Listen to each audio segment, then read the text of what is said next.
All right, welcome to this new Week 5 assignment screencast. Let's take a look at CSS, fonts, and spacing. You'll notice the first instruction we've been assigned is to change our body font. So based on your font choices from your site plan, I'd like you to add the appropriate font family and, if necessary, import lines to your CSS from the Google fonts you downloaded to change the body font and the headline font on your web page. So this is how you can go about and do that. Say you want to adjust the fonts for the body font. You would go to your CSS file. In this case, I'm linking to styles.css. So I would come up here and I would decide if I want to target the body with specific fonts. I need to use the important font family property and then declare those here. You'll notice I've actually copied some from my site plan. I'm going to be targeting Helvetica, and then I've declared backups, an Arial font and a third backup here, sans serif. So Helvetica, Arial, and sans serif. Most computers and users will be able to have these fonts recognized because they are common and they are web-safe fonts on many computers. So again, if we establish a font family, we need to just decide the value of these fonts that we'd like to show. And again, you'll notice I'm targeting the body. So if we preview the page, you should see it change.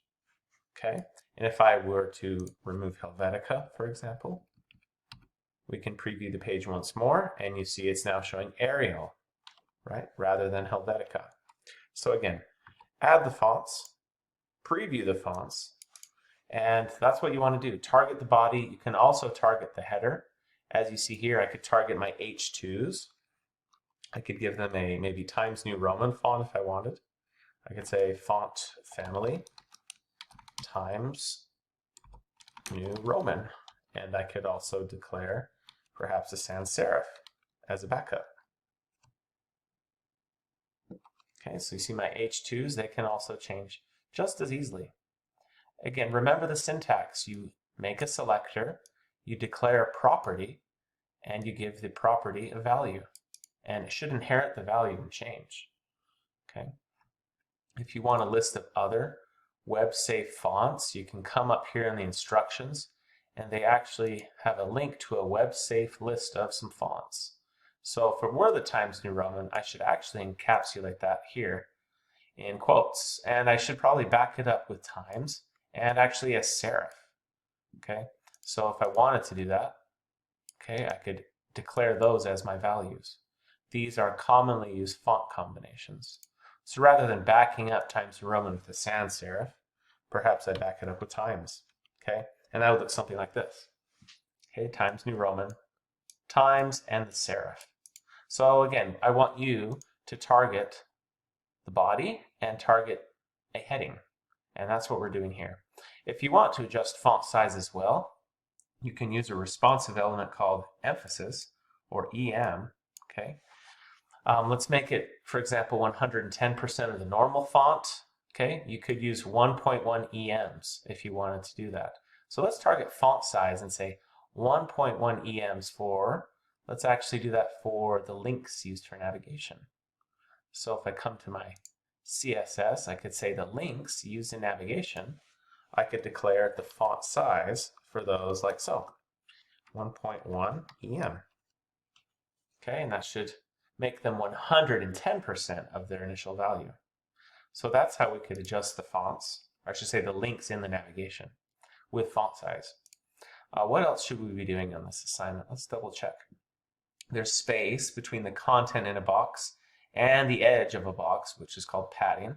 We could do that as well. If we want to add some padding to all four sides of the box, you would target the box, okay? Maybe that's a div or a nav box, and you could assign it padding, 1 EM. Okay, we'll learn more about that next week, so I won't touch on that right now. I'll leave that for next week.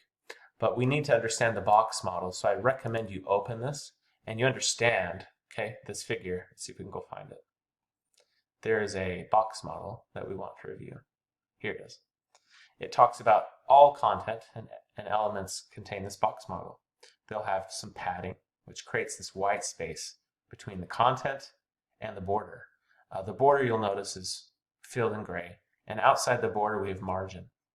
So working from the outside in, we've got margin, border, padding, and then the content. And it's very important that you declare these properties if you'd like to create some padding between content and border. If you'd like to create a solid border, you can give it a width. You can give it some thickness, like 1 pixel, 2 pixel, 3 pixel. And you can also give it a color or a dashed property if you wish. And then the margin is that outermost portion of the box model. Okay, so realize everything that you do in CSS can be adjusted with this box model. Okay, you can add margin, you can add border, you can add padding. And that's very helpful. We'll try to demonstrate that as well right here. Let's see if we can target something that you'll see, like perhaps, let's target the nav, shall we? Let's target right here, let's say nav, and we'll just target it with this. And let's do the CSS box model. Let's actually give it some padding. And let's go 10 pixels all around. Okay. And let's give it some border. We'll go in the same order. Border, and we'll say 1 pixel, and we could say solid, and we say black, right? Let's create a black border. Okay, so you see my nav has now been assigned a black border. If you want to increase the thickness of the border, you just give it more pixels. Okay, 3 pixels versus 5 pixels. And that's what we're doing with border. So everything between border and content is represented by padding. So if now I were to adjust the padding, you'll see, oh my goodness, we went from 10 to 100 pixels. That's a little extreme. We could also go down to 20 pixels, okay? And again, it just scales directly with what I'm typing.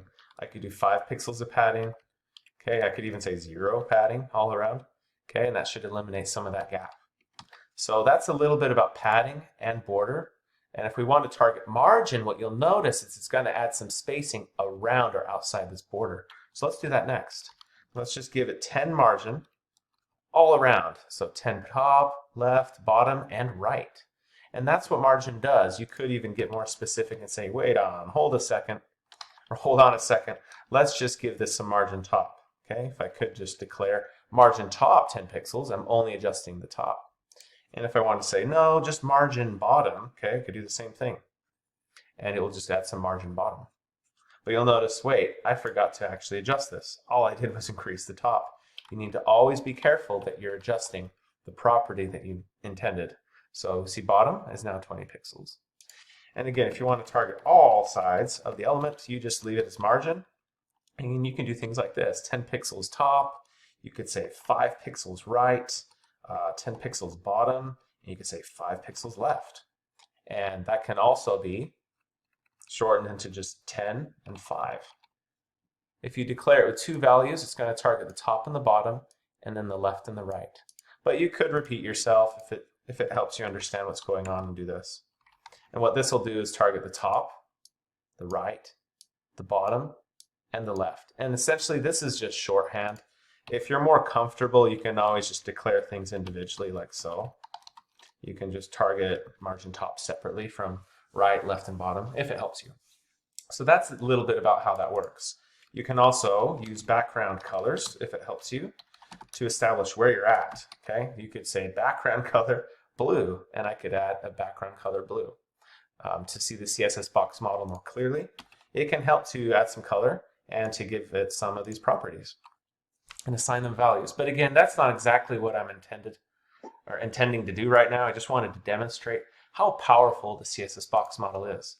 So as you go down, you will want to add some padding to space out the content on your page. So if I'm going to go review my site, I can see some areas where some padding would greatly benefit, such as here. I could also add some padding perhaps down here between these social media icons. They could benefit. I'm actually liking the padding between these elements. My pictures are too close. I need some padding between these navigational items and even some margin top, perhaps, above dry or. And I'll leave that for you to do this week.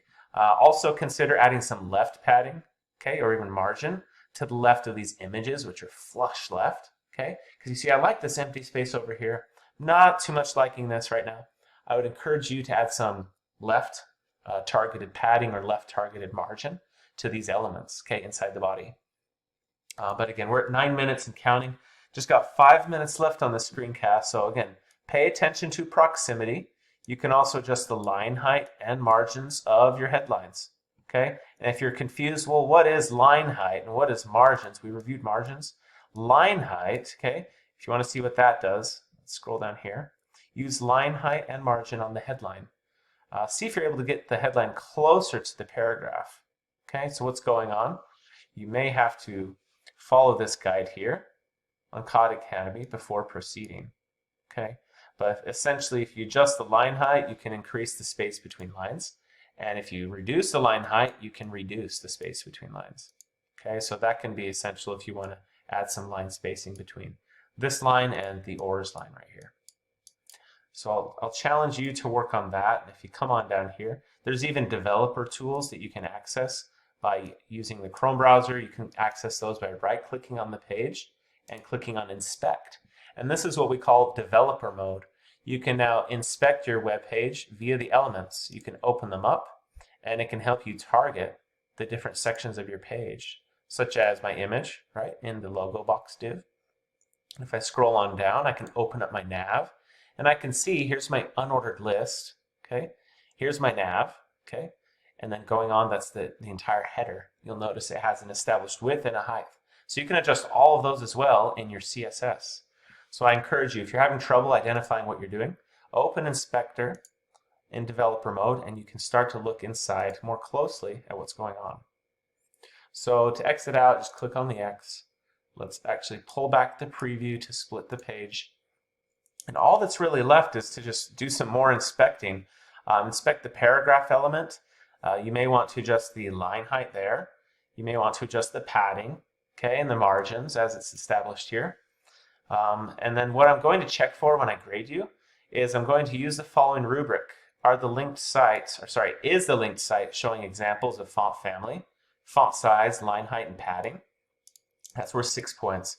And then finally, the fonts of the web page. Have they changed from what's just the default? I'd like to see up to 3 fonts being used. Consider navigation, body, and headings for those 3 fonts. That would be appropriate. Or something like navigation, footer, and then everything else in between. The HTML and CSS should be well informed, so try to validate when you're all finished. But essentially, we're just building on our CSS from previously. We're focusing mostly on fonts and the spacing, right, between those. So if you want to see how would I target perhaps the paragraph elements, I could target all of them here. You'll notice I have margin left, okay, but not margin right established, okay. So you can adjust things like that. We could even say, let's say margin, let's call it out as it is, and let's say perhaps 2 pixels top padding, and we say 5 pixels left and right. Okay, and that could adjust it in both directions. And if it's not having the intended effect, just play around with that, adjust those values further. You could add more padding, more margin if necessary, to have your intended effect. And if we want line height, let's actually look at that. Let's see, line height. Make sure you spell things properly, or it will not render and load properly. We could say 2 EM. Okay, and you notice, hey, I just added 2 EMs of line height in between my lines in the paragraph. You notice maybe that's too much.